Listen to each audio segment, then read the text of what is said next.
വയനാട്ടിലേക്കാണ് DCC treasurer NM വിജയന്റെയും മകന്റെയും മരണം അന്വേഷിക്കാൻ പ്രത്യേക സംഘത്തെ രൂപീകരിച്ചു. ബത്തേരി ഡിവൈഎസ്പിക്ക് അന്വേഷണ ചുമതല നൽകിയിട്ടുണ്ട്. സംഭവത്തിൽ അസ്വാഭാവിക മരണത്തിന് കേസെടുത്തു. NM വിജയന്റെയും മകന്റെയും മരണത്തിൽ Sultan Bathery MLA IC ബാലകൃഷ്ണനും KPCC നേതൃത്വത്തിനും എതിരെ ആത്മഹത്യാ പ്രേരണയ്ക്ക് കേസെടുക്കണമെന്ന് CPIM ആവശ്യപ്പെട്ടു. അടിയന്തരമായി ഇതുമായി ബന്ധപ്പെട്ടുള്ള സമഗ്രമായ അന്വേഷണം ആവശ്യമാണ്. IC ബാലകൃഷ്ണൻ MLA തൽസ്ഥാനത്ത് നിന്ന് രാജിവെക്കാൻ വേണ്ടി തയ്യാറാകേണ്ടതായിട്ടുണ്ട്. KPCCക്ക് നേരത്തെ തന്നെ കത്ത് നൽകിയിട്ടും അതിലൊരു ഇടപെടലുണ്ടാവുകയോ അതിലൊരു പരിഹാരമുണ്ടാവുകയോ ചെയ്തിട്ടില്ല. അതുകൊണ്ട് KPCC നേതൃത്വവും സ്വാഭാവികമായിട്ടും ഈ ആത്മഹത്യക്ക് ഉത്തരവാദിയാണ്. KPCC നേതൃത്വത്തിനും അതുപോലെ തന്നെ IC ബാലകൃഷ്ണൻ MLAക്കുമെതിരെ ആത്മഹത്യാ പ്രേരണയ്ക്ക് കുറ്റം ചുമത്തിക്കൊണ്ട് കേസെടുക്കണമെന്ന് കൂടെ CPM ആവശ്യപ്പെടുകയാണ്. ഇതുമായി ബന്ധപ്പെട്ടുകൊണ്ടുള്ള പ്രക്ഷോഭങ്ങൾ ഏറ്റെടുക്കാൻ തന്നെയാണ് CPM തീരുമാനിച്ചിട്ടുള്ളത്. സുൽത്താൻ ബത്തേരി അർബൻ ബാങ്കുമായി ബന്ധപ്പെട്ട നിയമന അഴിമതികളാണ് ഇരുവരുടെയും മരണത്തിലേക്ക് നയിച്ചത് എന്നതാണ് ആരോപണം. പുറത്തുവന്ന രേഖകൾ വ്യാജമാണെന്ന് ആവർത്തിക്കുകയാണ് IC ബാലകൃഷ്ണൻ MLA. വ്യാജം എഴുതി ചേർത്താണ്. അത്തരത്തിലുള്ള ഒരു സമീപനം ശരിയല്ല ഈ ജനാധിപത്യ സംവിധാനത്തിൽ. ഇതാര് പുറത്തു വിട്ടു, ആരിത് ഈ രേഖകൾ ഉണ്ടാക്കി, അവരെ കണ്ടെത്തേണ്ടത് അത് രാഷ്ട്രീയത്തിന്റെ മുഖമോ ജാതിയുടെ മുഖമോ മതത്തിന്റെ മുഖം നോക്കിയല്ല. ഇത്തരത്തിലുള്ള ക്രൂരമായ വികൃതമായ പ്രവൃത്തി ഉൾപ്പോരിൽ കൂടി നടത്തുന്ന ആരാണെങ്കിലും അവർ നിയമത്തിന്റെ മുന്നിലേക്ക് കൊണ്ടുവരണം എന്നുള്ളതാണ് എൻ്റെ നിലപാട്.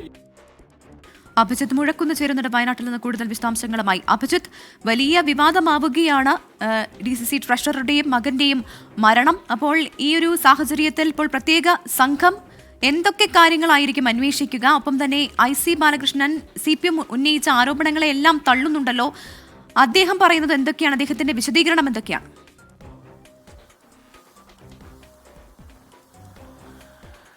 പ്രവിത, NM വിജയന്റെയും മകന്റെയും മരണത്തിൽ കൂടുതൽ പ്രതിരോധത്തിലേക്ക് പോവുകയാണ് കോൺഗ്രസ്. അതിൽ തന്നെ ബത്തേരി MLA ആയ IC ബാലകൃഷ്ണന് നേരെയാണ് ആരോപണ ശരങ്ങളേറെയും.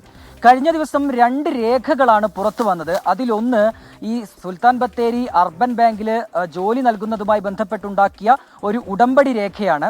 ഈ ഉടമ്പടി രേഖ ലംഘിക്കപ്പെട്ടു എന്ന് കാണിച്ച് ട്രഷററായ NM വിജയൻ KPCC നേതൃത്വത്തിന് അയച്ച കത്താണ് മറ്റൊന്ന്. ഇത് രണ്ടുമാണ് ഇപ്പോൾ CPIM ഉൾപ്പെടെ IC ബാലകൃഷ്ണന് നേരെ ഒരു ആയുധമായി ഉപയോഗിക്കുന്നത്. കാരണം ഇതിൽ രണ്ടും വന്ന ഒരു കോമൺ ഫാക്ടർ അത് IC ബാലകൃഷ്ണനാണ്. ഈ കോഴപ്പണം, ഈ ബാങ്കിൽ ജോലി നൽകാം എന്ന് കാണിച്ച് IC ബാലകൃഷ്ണൻ കോഴപ്പണം വാങ്ങി എന്നുള്ള ആരോപണമാണ് നിലവിൽ CPIM ഉന്നയിക്കുന്നത്. പക്ഷേ അപ്പോഴും ഇതൊക്കെ വ്യാജരേഖയാണ് എന്ന് പറഞ്ഞ് തള്ളുകയാണ് IC ബാലകൃഷ്ണൻ ചെയ്യുന്നത്. പക്ഷേ യഥാർത്ഥത്തിൽ ഇത് വ്യാജരേഖയാണെന്ന് സമർത്ഥിക്കാൻ ആ രീതിയിലുള്ള ഒരു തെളിവുകൾ നൽകാൻ IC ബാലകൃഷ്ണന് കഴിഞ്ഞിട്ടില്ല എന്നുള്ളത് തന്നെയാണ് യാഥാർത്ഥ്യം. ഏതായാലും ഇക്കാര്യത്തിൽ CPIM കൃത്യമായ രീതിയിലുള്ള ആരോപണവുമായി രംഗത്തേക്ക് എത്തിയിട്ടുണ്ട്. പ്രതിഷേധം ഉൾപ്പെടെ നാളെ IC ബാലകൃഷ്ണന്റെ ഓഫീസിലേക്ക് പ്രതിഷേധ മാർച്ച് ഉൾപ്പെടെ ആലോചിക്കുന്നു എന്നാണ്, പ്രതിഷേധ മാർച്ച് ഉൾപ്പെടെ നടത്തുമെന്നാണ് CPIM അറിയിച്ചിരിക്കുന്നത്. അതേസമയം തന്നെ ഒരു അന്വേഷണവും ഇതുമായി ബന്ധപ്പെട്ട് പുരോഗമിക്കുന്നുണ്ട്. അതിൽ ഈ ആത്മഹത്യ ഒപ്പം തന്നെ ഇതുമായി ബന്ധപ്പെട്ട് ഉയർന്ന സാമ്പത്തിക ഇടപാടുകളൊക്കെ ഈ അന്വേഷണത്തിന്റെ പരിധിയിൽ വരും. ഇതിനായി ഒരു പ്രത്യേക സംഘവും രൂപീകരിച്ചിട്ടുണ്ട്. ബത്തേരി DYSPക്കാണ് അന്വേഷണ ചുമതല. ഈ ഉടമ്പടി രേഖ, ഞാൻ നേരത്തെ സൂചിപ്പിച്ച ഉടമ്പടി രേഖയിൽ പേരുള്ള, അതായത് ഈ പണം നൽകിയ ഉദ്യോഗാർത്ഥിയുടെ പിതാവിനെ ഇന്ന് തന്നെ അന്വേഷണ സംഘം ചോദ്യം ചെയ്തിട്ടുണ്ട്. അദ്ദേഹത്തിന്റെ മൊഴിയെടുത്തിട്ടുണ്ട്. കൂടുതൽ പേരിലേക്ക് അന്വേഷണ സംഘം ഉടൻ എത്തുമെന്നാണ് നമ്മൾ മനസ്സിലാക്കുന്നത്. പ്രധാനമായും അന്വേഷണ സംഘം ഈ ബാങ്ക് ഇടപാടുകളൊക്കെയാണ് അന്വേഷിക്കുന്നത്.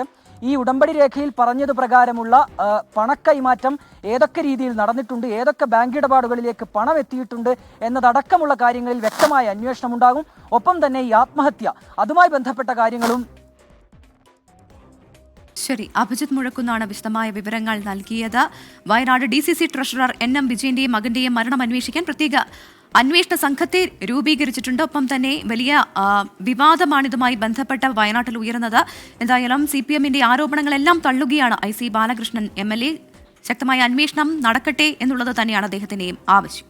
അഭിജിത്ത് മുഴക്കുന്നാണ് വിവരങ്ങൾ നൽകിയത്.